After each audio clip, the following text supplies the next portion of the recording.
Well, I want to talk about success stories for young people in trades, and along with that, I want you to what would you say to someone who I know a lot of schools that again they really push the college education, and and then I hear a lot of people talking about student loans and the high cost of higher education. What do you say to people who kind of feel this?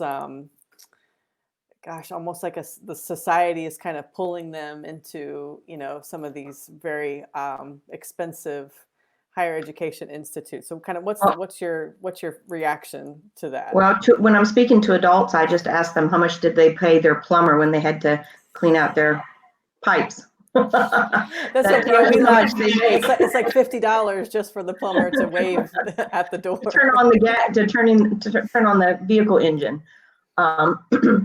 So when I'm talking to adults, it's really easy to make my point.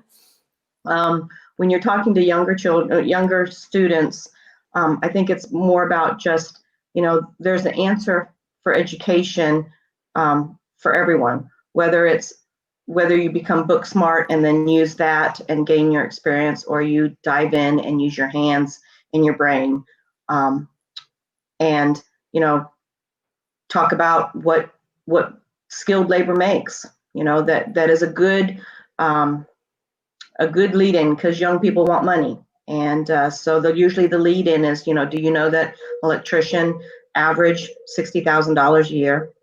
And that's, and you can go to work anywhere, anytime.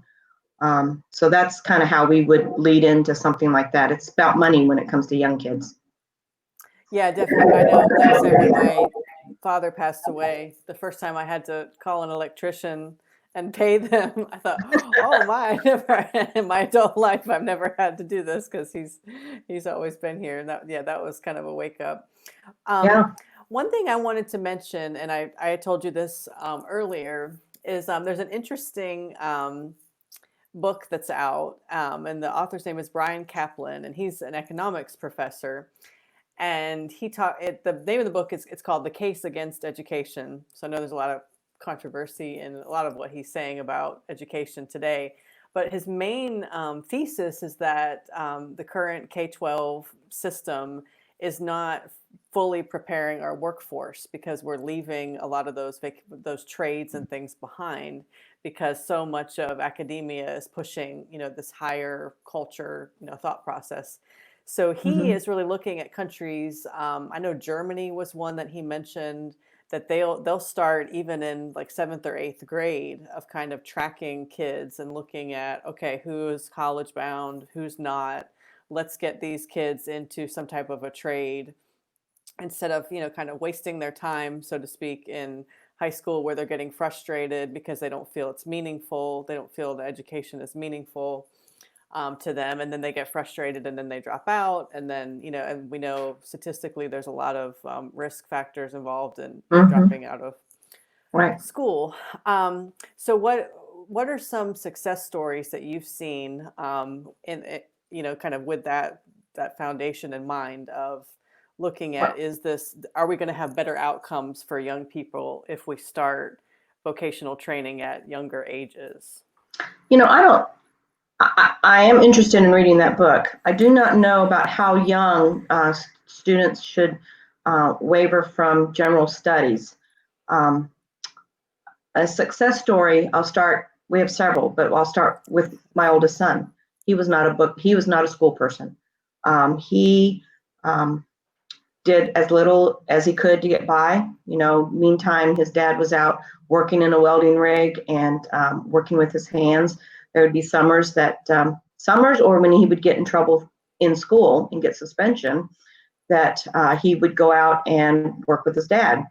And so we knew early on that probably a 4-year institution was not up his alley. We just didn't know, what he would choose. And he decided to drop out of school. He was a junior in high school, and it just wasn't working for him. We were arguing. He wasn't doing his work, doing very little, um, enough to get by because he was still passing, but not applying himself, as my dad would tell me. Don't You're not applying yourself. So he decided to drop out, and the stipulation was he had to get his GED. So he said, okay. So he hired a tutor. He got his GED. He passed it first time. And while should have been in his senior year of high school, he was at Hobart Welding Institute. I mean, he really knew kind of what he wanted to do. He wanted to weld because that's what his dad did. Some of that might have been, setting a good example and giving him he knew what that was about. At this point, the business was not, it was successful, but it was small. So there was really no talk about, having a successor to the business. And so as his classmates were in high school, he was finishing welding school and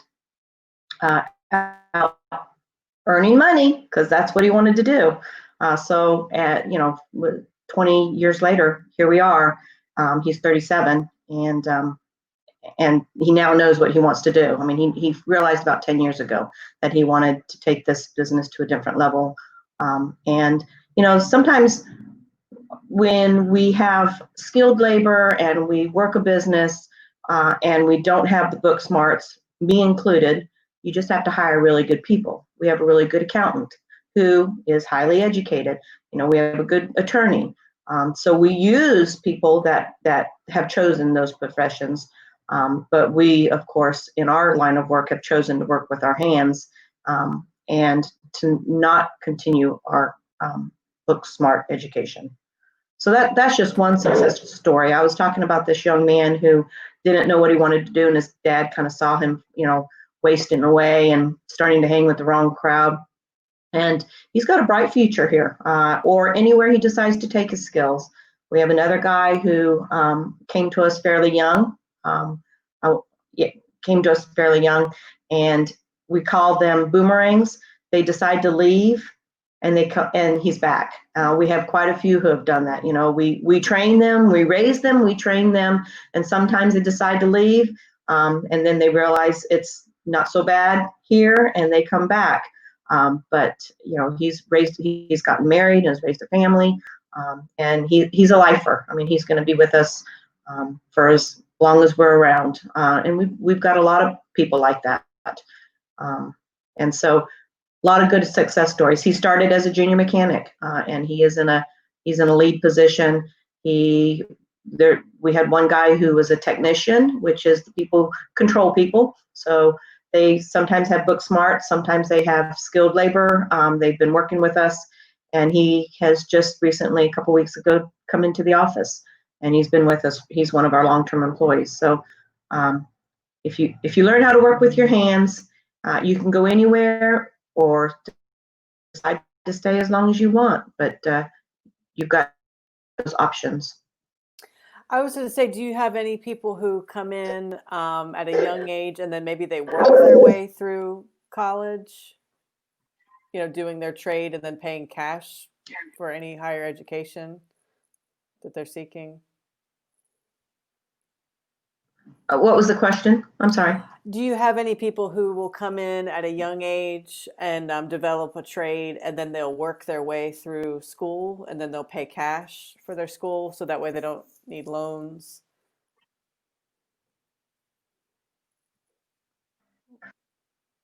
We haven't in our group. Well, technically, yes, we did. We had a office worker and worked with us, and then she, a social worker, and about field learning skill, and then leaving for higher education. We don't have any of those.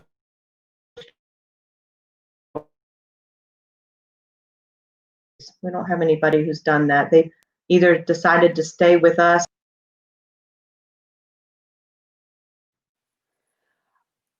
Nani, do you have any women who will come in? Because I think don't you have an organization about women in construction? I think. Could you talk about that?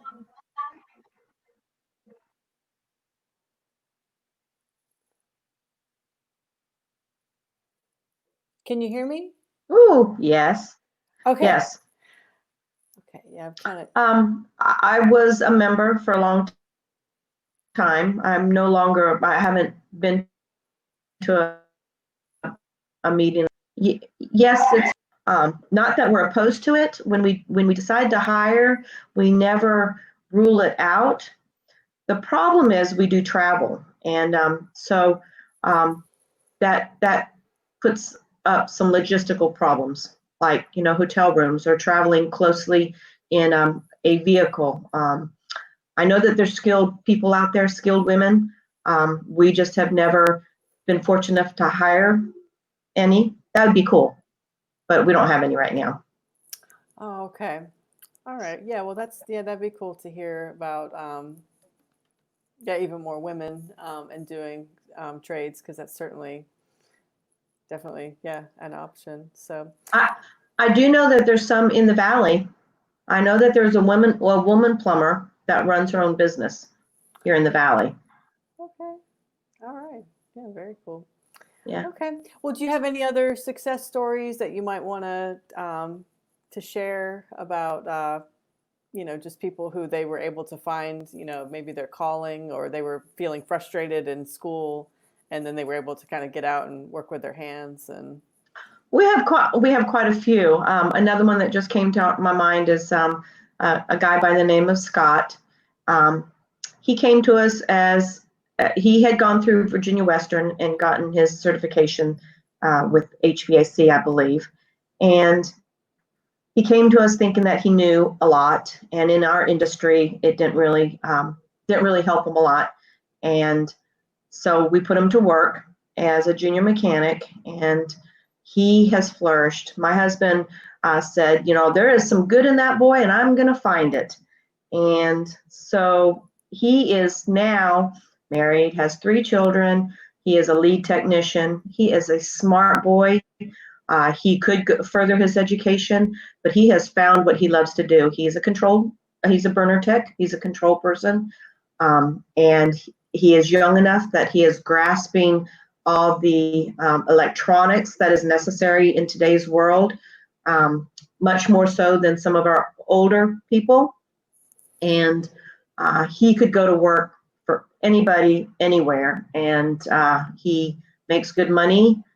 He is probably about 28, and we hope to keep him for a very long time. But he came to us kind of just not knowing what he wanted to do, thinking he knew what he wanted to do. And as he came in, we were able to see where some of his strengths were, and we kind of led him that way. He really grooved on it, and that's what he's doing now. We have a lot of those kind of stories because we really do have to raise them. We got to raise them and train them, and hopefully, like I said, hopefully they stay with us. hmm do you have any because I know a lot of the trades folks that I meet, especially the older ones, they talk a lot about there's not a lot of young people, kind of stepping up, and that's why they're so busy, is because there's so few of them. Um, do you have any idea, like, kind of like what is the rate by which we're losing a lot of these types of trade jobs? I don't have any numbers in my head, but I do know that the replacement rate is one that we can't keep up with. The workforce cannot keep up with. Um, I mean, I think there's a number of like 24,000 just new laborers needed every year in the construction industry. Now, those are not necessarily skilled people, but those are people that are helping and probably become skilled. But I think it's like 24,000 young people are needed to replenish those leaving every year, just in unskilled labor. So I'm sure there's numbers out there. It's huge because we work in um,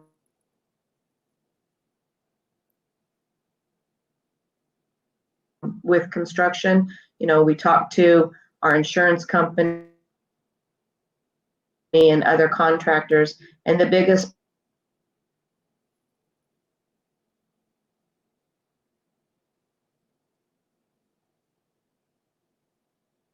Did I?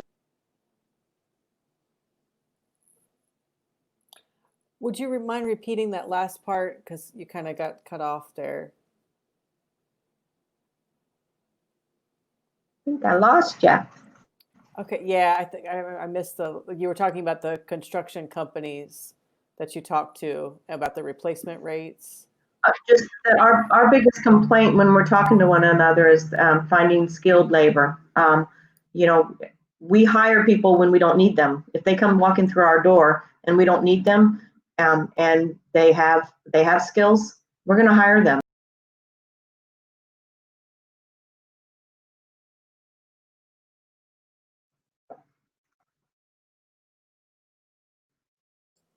Okay, sorry, I lost you for a second, but you're Yeah. back now. Okay, great. So you hire people even when you don't necessarily need them, just because you know that it's going to be soon that you will need them. Oh, can you hear me? Yes. So I was wrong when I said 24,000 for the construction laborers. It's 37,860 annual job openings for construction Wow. laborers only. In the US. Electric in the U.S. Wow. Yeah, I Wow. mean, it's a huge number. Yeah. Yeah.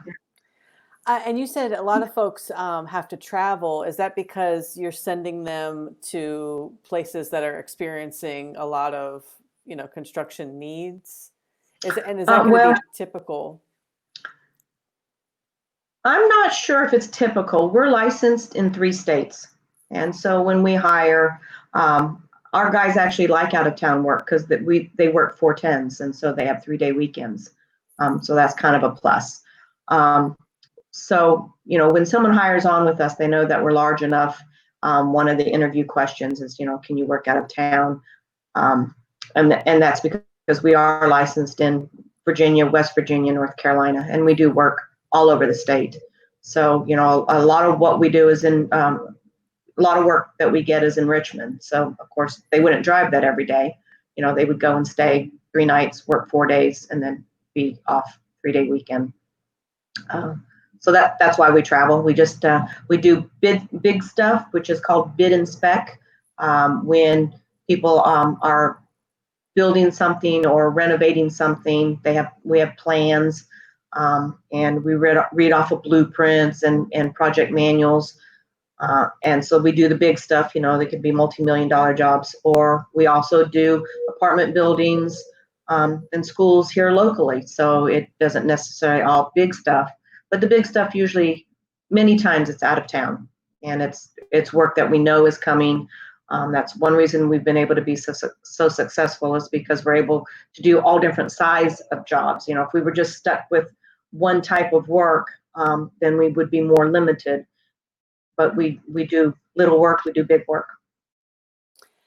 If a young person were interested in pursuing some type of a trade, what would be kind of their first steps in, like, would they reach out to a company like yours, or would they want to go to the community college first, or kind of what would their first steps be?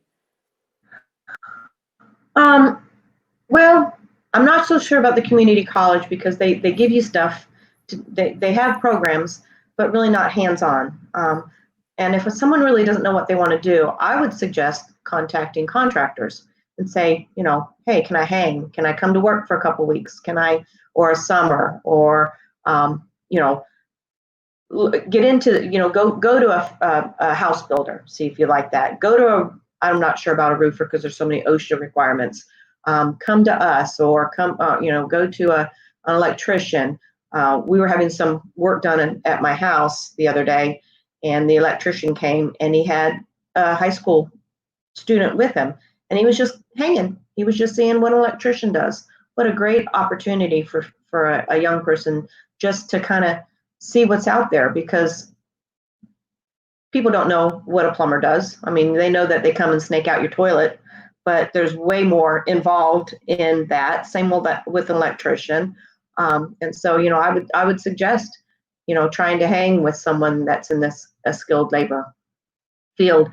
Then you kind of can narrow it down. Like, no, I don't like being outside building houses in the summer. Maybe I want to be inside, doing maybe plumbing, in indoor plumbing. But anyway, I would say getting with different kinds of contracts that have different skills would be a start. Then if they want to continue to learn a trade through the community college or something, at least they'll have some focus. I mean, why go take a welding class and decide and then get to Virginia Western and decide you're afraid of the flame? You know what I'm saying? Yeah, that would be. I thought I had heard something about Virginia Western had it's some type of a mechanical engineering, like some classes where you would get the HVAC certification along with it. Do you know? And I think I think if you're a high school student, I think it's free. I think you can do it as part of your high school Ah, requirements.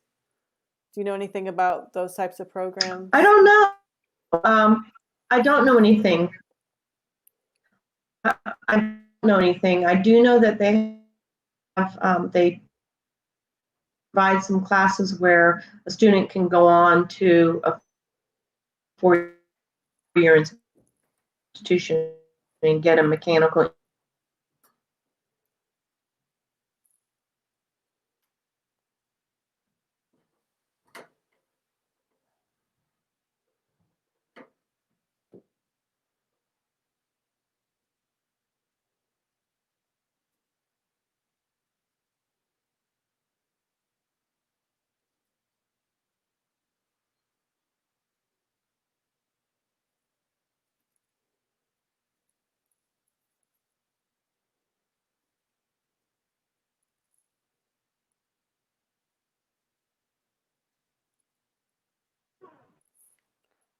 Okay, can you hear me? Are you there? Yes, I'm here. I can. I'm moving my computer. Oh, Let's see if I can okay. go find better Wi-Fi. Oh, that's a great idea.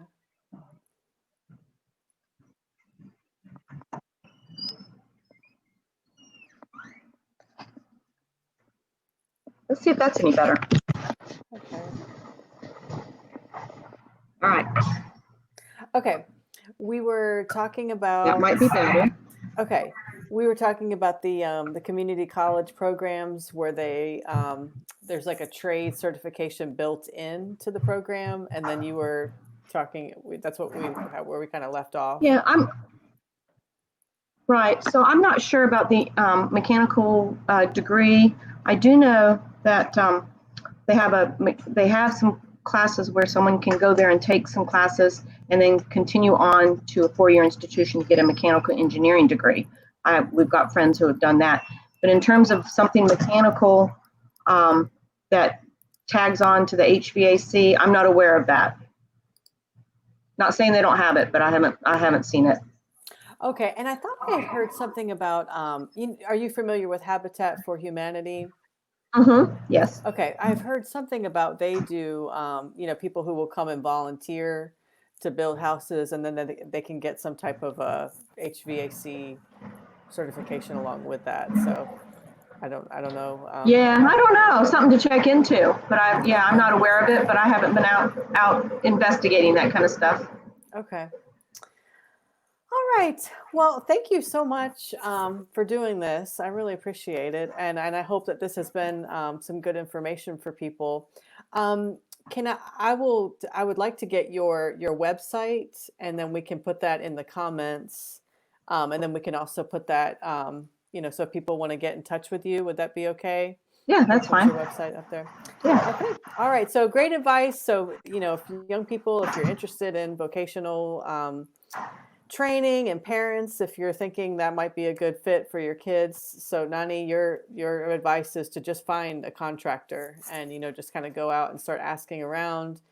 If they Um, don't know what they want to do, yeah, I would. yeah, You've got to kind of see what's out there to choose from before you send someone to a school, whether it be a trade school or I would definitely introduce the different aspects of skilled labor.